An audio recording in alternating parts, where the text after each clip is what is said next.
aperte o cinto, pegue a sua Bíblia e vem comigo. Vai começar mais um vídeo do nosso canal, a Pregação em Perspectiva.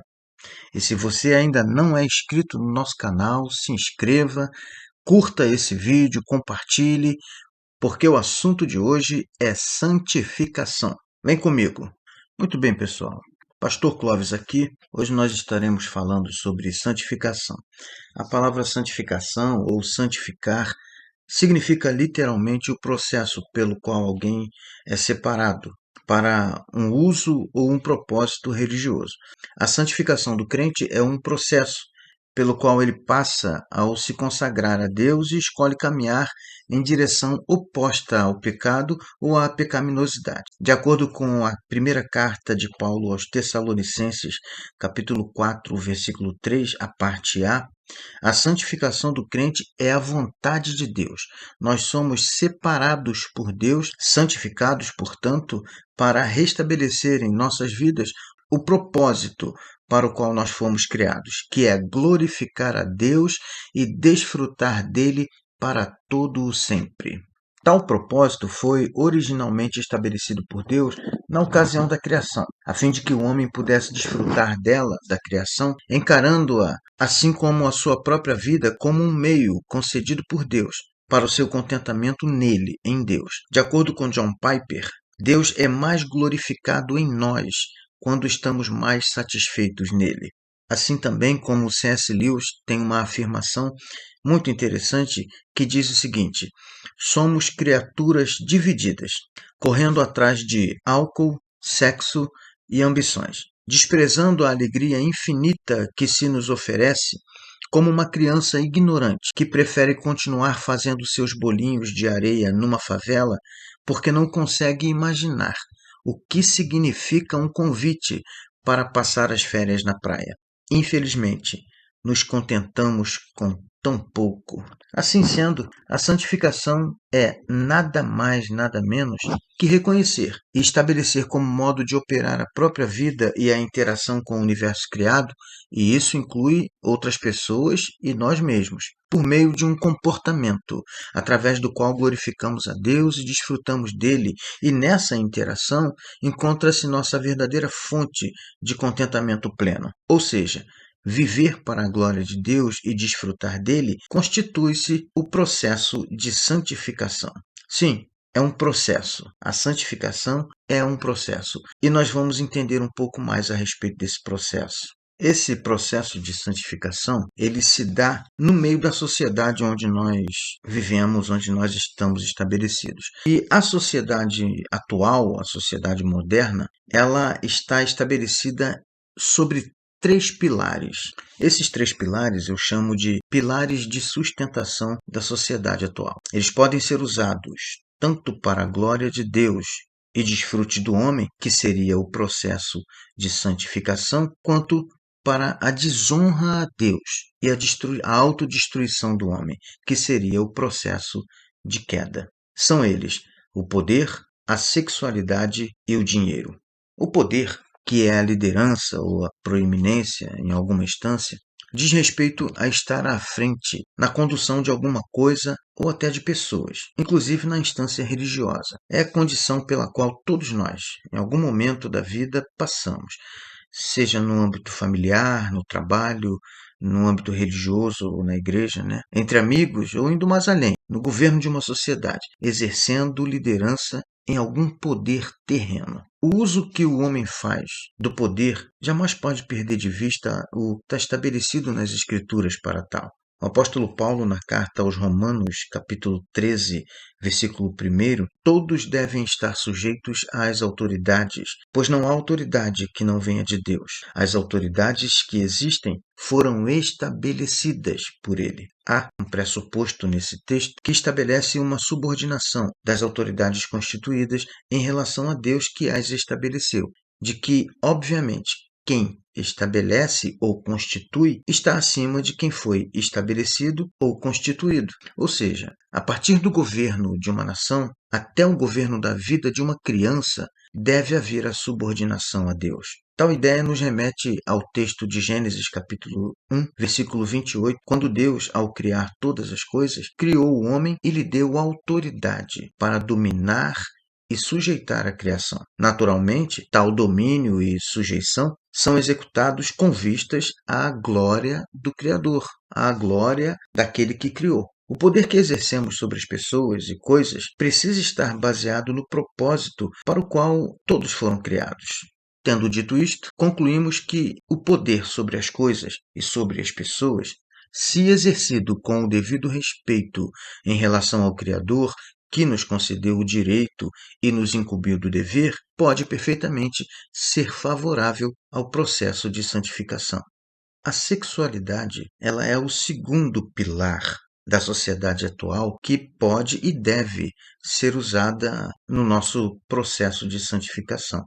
Nós não podemos negar que a sexualidade irresponsável e promíscua tem tomado o lugar de sustentação da nossa atual sociedade e leva o homem a tomar decisões e fazer escolhas regido pela luxúria e pela promiscuidade, pelo hedonismo. E quando este comportamento chega ao poder da liderança social, homens e mulheres chegam ao ponto de desenvolverem leis que acabam levando à institucionalização da iniquidade, tornando a sociedade antes guardiã de valores morais e éticos em uma sociedade hedonista ao extremo. Sobre a sexualidade, a palavra de Deus, em Gênesis capítulo 1, verso 28, apenas a parte A, diz o seguinte: E Deus os abençoou Adão e Eva, e lhes disse: frutificai e multiplicai-vos, e enchei a terra. Quando Deus deu a ordem aos primeiros humanos, ele estava legitimando a relação sexual. Afinal de contas, sem a relação sexual, pela própria composição do corpo humano, seria impossível obedecer a essa ordem. Deus nos dotou de libido, que é anseio ou desejo sexual, e é caracterizada a libido como a energia para os instintos da vida. E no homem, a libido é evidenciada pelo hormônio conhecido como testosterona, e na mulher, o estrogênio. Uma vez que esses hormônios sejam substâncias que fazem parte da composição do corpo humano concedido por Deus, é legítimo o seu desfrute, é legítimo o seu deleite. Todavia, a palavra de Deus estabelece critérios e caminhos para esse desfrute, justamente a fim de que ele ocorra de forma saudável, no sentido físico, emocional e também no sentido espiritual, porque estabelece uma relação com o Criador. Vejamos o que a palavra de Deus diz a esse respeito em Hebreus, capítulo 13, versículo de número 4. Venerado seja entre todos o matrimônio e o leito sem mácula. Porém, aos que se dão à prostituição e aos adúlteros, Deus os julgará. O autor da carta aos Hebreus dá conta de que o leito, que é cama, no matrimônio, que é o casamento, é o ambiente onde as relações sexuais devem ser consideradas veneradas ou dignas de honra. E ele estabelece que o que passa disso, ou seja, a prostituição, qualquer forma, segundo a Bíblia, de relação sexual fora do casamento, e o adultério, que é a infidelidade sexual estando casado, é digno do juízo de Deus. A partir do momento em que a libido, sexualidade, é praticada ou desfrutada fora dos preceitos para os quais ela foi concedida a nós, perde a sua legitimidade e se torna luxúria, portanto pecado, por ter errado o alvo, errado o propósito para o qual foi criado, para o qual foi concedido a nós.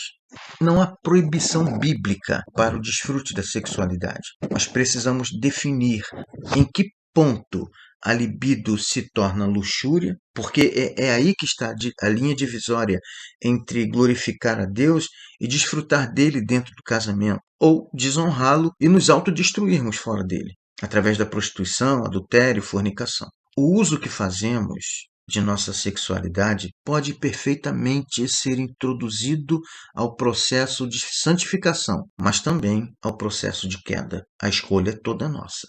Paulo aos Coríntios diz o seguinte: não sabeis que os injustos não hão de herdar o reino de Deus? Não erreis, nem os fornicadores, nem os idólatras, nem os adúlteros, nem os efeminados, nem os sodomitas, nem os ladrões, nem os avarentos, nem os bêbados, nem os maldizentes, nem os roubadores herdarão o reino de Deus. E é o que fostes, alguns de vós, mas haveis sido lavados, mas haveis sido santificados, mas haveis sido justificados em nome do Senhor Jesus e pelo Espírito do nosso Deus. Todas as coisas me são lícitas, mas nem todas as coisas convêm. Todas as coisas me são lícitas, porém eu não me deixarei dominar por nenhuma delas.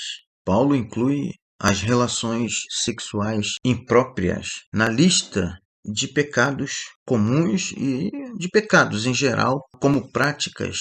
Se nós desejamos manter, nós acabamos nos afastando de Deus, porque nos afastamos do propósito para o qual a sexualidade foi dada a nós, e nos coloca como aqueles que não herdarão o reino de Deus. Finalmente, o terceiro pilar da sociedade atual que atua no processo de santificação é o dinheiro. Há quem se confunda na leitura e na interpretação de 1 Timóteo 6, verso 10, quando diz: pois o amor ao dinheiro é a raiz de todos os males. Algumas pessoas, por cobiçarem o dinheiro, desviaram-se da fé e se atormentaram com muitos sofrimentos. Não é o dinheiro, mas o amor ao dinheiro que se constitui a raiz de todos os males. Bom, há uma razão para eu ter deixado este pilar por último. Exatamente pelo fato de que ele, o dinheiro, possibilita os dois anteriores, que é o poder e a sexualidade. Nada de errado em possuir bens.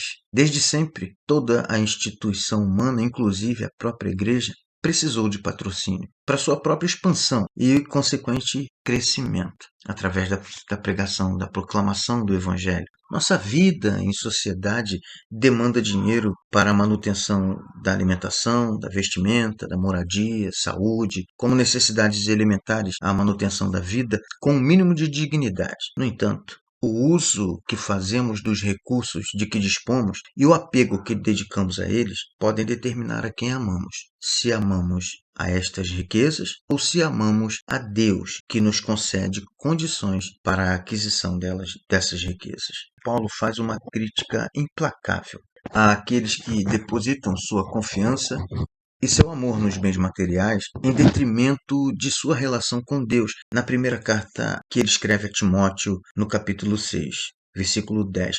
Antes de mencionar ser o amor ao dinheiro a raiz de todos os males, os versos 8 e 9, Paulo diz o seguinte: tendo, porém, sustento e com o que nos cobrirmos, estejamos com isso contentes. Mas os que querem ser ricos caem em tentação e em laço, e em muitas concupiscências loucas e nocivas que submergem os homens na perdição e ruína. Essa é a palavra de Deus. Muito bem, eu encerro esse vídeo afirmando e reafirmando que podemos e devemos desfrutar desta vida que o Senhor nos deu sem de nada nos privar, desde que desfrutemos para a glória de Deus. E que o nosso maior desfrute esteja em sua própria pessoa, na pessoa de Deus, fugindo de práticas que destoem desse propósito, a glória de Deus, o que seria, na verdade, errar o alvo, que é pecar. Podemos perfeitamente dar a isso o nome de processo de santificação. Portanto, viva e desfrute da vida, pois é Deus que a concede a você.